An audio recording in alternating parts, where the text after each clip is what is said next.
পিছনে সাদাই এটা সরি সরি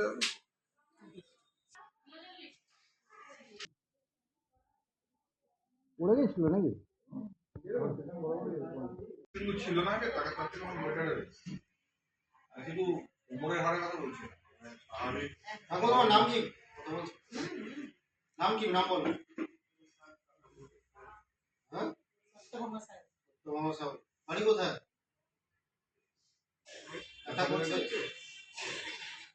কোথায় আগের মতন নাকি একই আছে নাকি কিরকম আছে বলো? পড়ে গেছিলে নাকি?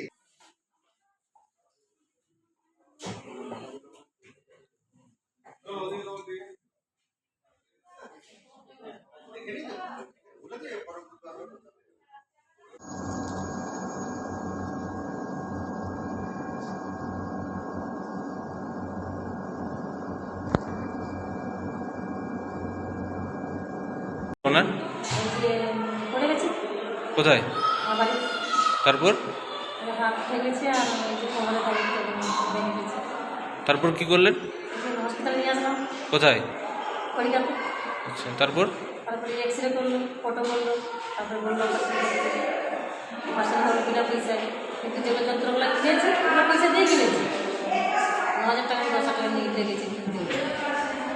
উনি বাড়িতে পড়ে গেছিলেন, ওনার হাত এবং পা ভেঙে গেছিল।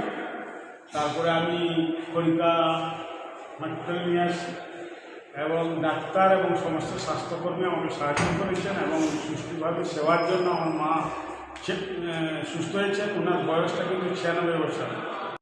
96 বছর বয়স। টিকাপাড়া নয়গ্রাম বাড়ি ছিল।